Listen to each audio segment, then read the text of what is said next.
Hello friends, welcome to ராயரா சமையல். நம்ம இன்னைக்கு குக்கிங் vlogல என்ன பார்க்க போறோம்னா வெண்ணிலா ஸ்பாஞ்ச் கேக். இது கேக்கே பேக் பண்ண தெரியாதவங்க கூட ஈஸியாக பண்ணிடலாம். நான் என்கிட்ட அவன் இல்லை, ஸோ அதனால நான் பாட்டில் தான் வச்சு பண்ண போகிறேன். ஸோ நான் அதோட ப்ரொசீஜர்ஸ் எல்லாமே நான் சொல்லிடுறேன். எப்படி பண்ணுறதுன்னு வீடியோக்குள்ளே போய் பார்த்துடலாமா? ஃபர்ஸ்ட் மைதாவும் பேக்கிங் பவுடரும் எடுத்திருக்கேன். மைதா நான் எதில் எடுத்திருக்கேன் அப்படின்னா, இந்த கப் மெஷரிங் கப்லேயே நீங்கள் எல்லாமே எடுத்துக்கோங்க. இது 1 கப்புக்கான மெஷரிங் கப், சரியா?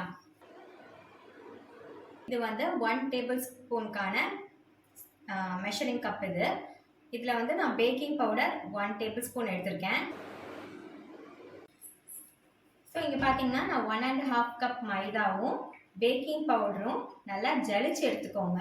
கேக் பண்ணும்போது ஜலிச்சு தான் யூஸ் பண்ணணும். இது மாதிரி ஒரு அகலமான ஒரு பவுல் எடுத்துக்கோங்க. அப்பதான் மிக்ஸ் பண்றதுக்கு நமக்கு கரெக்டா இருக்கும். 1/2 கப்புக்கு தயிர் ஃபர்ஸ்ட் நான் அந்த பவுல்ல இதை ஆட் பண்ணிடுறேன். உங்களுக்கு எக் வச்சுதான் சேர்க்கணும் அப்படின்னா தயிருக்கு பதிலாக நீங்க எக் ஆட் பண்ணிக்கலாம். பவுடர் சுகர் நான் 1½ கப் மைதாக்கு 1 கப் அளவுக்கு நான் பவுடர் சுகர் எடுத்திருக்கேன். எப்போவுமே சுகர் அப்படியே நீங்கள் ஆட் பண்ணக்கூடாது. கீழே அப்படியே அந்த கேக் இதில் பிடிச்சிடும். அதனால் பவுடர் பண்ணி ஆட் பண்ணோம்னா நமக்கு மிக்ஸ் பண்ணவும் ஈஸியாக இருக்கும். ஸோ நான் அந்த தயிருக்கு அடுத்து நான் பவுடர் சுகர் ஆட் பண்ணுறேன்.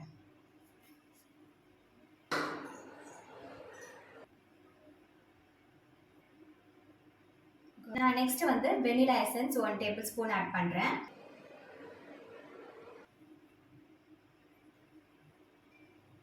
அடுத்ததான் நான் 1/2 கப் அளவுக்கு வெஜிடபிள் ஆயில் ஆட் பண்ணியிருக்கேன். இப்போ நம்ம இதை எல்லாத்தையும் ஒன்று சேர மிக்ஸ் பண்ணி விட்டுலாம். இந்த மாதிரி ஸ்பேச்சுலா எடுத்துக்கோங்க மிக்ஸ் பண்ணுறதுக்கு. அப்போ தான் நமக்கு ஈஸியாக மிக்ஸ் ஆகும். நான் இது மாதிரி ஒரு கேக் டின் எடுத்திருக்கேன். கீழே நான் ஆயில் கிரீஸ் பண்ணியிருக்கேன். இப்போ நான் அந்த பட்டர் ஷீட்டை இதில் ப்ளேஸ் பண்ணிடுறேன். ஃபைனல் இன்கிரீடியன்ட் நம்ம மைதா தான் ஆட் பண்ண போறோம்.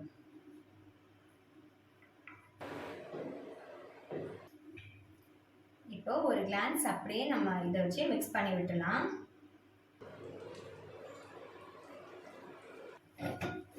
ஃபர்ஸ்ட் மிக்ஸ் பண்ணி விடுங்க. அதுக்கப்புறமா நமக்கு பால் எவ்வளோ தேவைப்படுதோ நம்ம அப்புறமா கொஞ்சம் கொஞ்சமா ஆட் பண்ணிட்டு நம்ம கிராஜுவலா மிக்ஸ் பண்ணி விட்டுலாம். இப்போ நான் இந்த கன்சிஸ்டன்சி எனக்கு ரொம்ப திக்கா இருக்கு. நான் லைட்டா பால் ஆட் பண்ணி மிக்ஸ் பண்ணி விடுறேன்.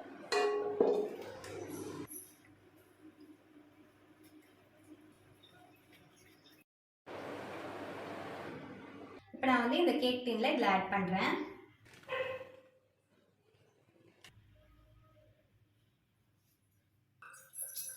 இந்த ஸ்பேச்சுலா வச்சு அப்படியே எல்லா பக்கமும் ஈவனா ஸ்ப்ரெட் பண்ணி விடுங்க. ஃபைனலாக நம்ம ஒரு டபுள் டேப் பண்ணிக்கலாம். ஏதாச்சும் ஏர் பபிள்ஸ் இருந்துச்சுன்னா அது சரியாயிடும்.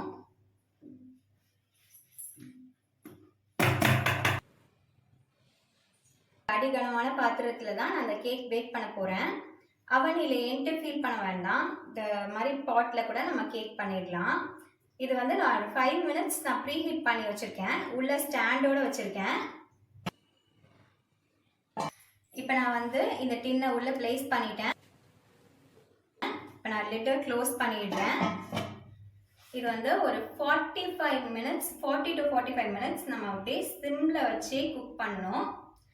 45 மினிட்ஸ்க்கு அப்புறமா நம்ம ஒரு பிளெயின் ஸ்டிக்கோ வச்சு உள்ள விட்டு பார்த்தோம்னா அப்படின்னா அந்த ஸ்டிக்ல ஒட்டக்கூடாது கேக். இங்க பாத்தீங்களா ஃப்ரெண்ட்ஸ், எவ்வளோ சூப்பரா கேக் நல்லா ஃப்ளஃபியா மேலே வரைக்கும் வந்திருக்கு அப்படின்னு பார்த்தீங்களா?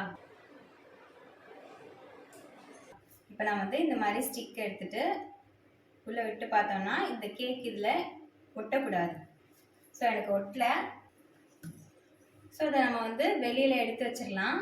வெளியில் எடுத்து வச்சுட்டு நல்லா கூல் டவுன் ஆகணும். ஆனதுக்கப்புறமா சைடு நைஃப் விட்டு ஓரத்தை இது பண்ணி விட்டுடலாம். அதுக்கப்புறமா ஒரு பிளேட்டில் ஷிஃப்ட் பண்ணிடலாம். இங்கே பார்த்தீங்களா எவ்வளோ சூப்பராக அழகாக வந்திருக்கு அப்படின்ட்டு. இதை கண்டிப்பாக எல்லாரும் பிகினர்ஸாக இருந்தால் கூட நீங்கள் ட்ரை பண்ணி பார்க்கலாம். சூப்பராக இருக்குது கேக்கு. இப்போ இது வந்து நல்லா கூல் டவுன் ஆயிடுச்சு இந்த ஸ்பாஞ்ச் கேக் வந்து.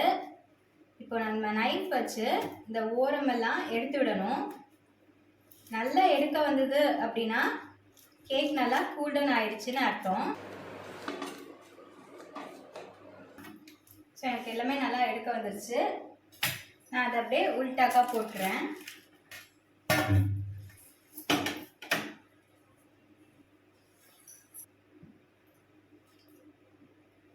வாவ், சூப்பராக ரெடி ஆயிடுச்சுன்னு பார்த்தீங்களா?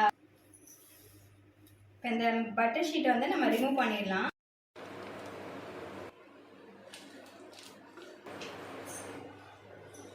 இப்போ நான் வந்து பீஸா கட் பண்ணுறேன். நல்லா பெரிய சைஸ்லவே நான் உங்களுக்கு கட் பண்ணி காட்டுறேன்.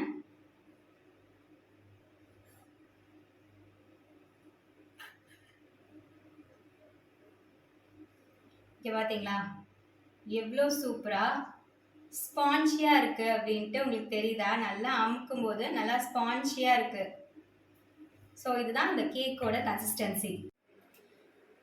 இங்கே பார்த்தீங்களா ஃப்ரெண்ட்ஸ், இதுதான் இதோட final output. Vanilla spongy cake எவ்வளோ அட்டகாசமாக ரெடி ஆயிடுச்சுன்னு பார்த்தீங்களா? இது அவன் இல்லையேன்னு நீங்கள் ஃபீல் பண்ண வேண்டாம். அவன் இல்லாமல் கூட கேக்லாம் பேக் பண்ணலாம். ஸோ இதையும் உங்கள் வீட்டில் கண்டிப்பாக ட்ரை பண்ணி பாருங்கள். ட்ரை பண்ணி பார்த்துட்டு எனக்கு கமெண்ட் பாக்ஸில் எப்படி இருக்குன்னு ஃபீட்பேக் சொல்லுங்கள். இந்த வீடியோ உங்களுக்கு பிடிச்சிருந்தது அப்படின்னா ஒரு லைக் பட்டனை தட்டி விட்டுருங்க. மறக்காமல் ராயரா vlog சப்ஸ்கிரைப் பண்ணிட்டு பாருங்கள். உங்கள் ஃப்ரெண்ட்ஸ் அண்ட் ஃபேமிலி மெம்பர்ஸ்க்கு என்னோட vlog கண்டிப்பாக ஷேர் பண்ணுங்கள். தேங்க்ஸ் ஃபார் வாட்சிங். நெக்ஸ்ட் வீடியோவில் பார்க்குறேன் இன்னொரு ரெசிபியோட. பாய் பாய்.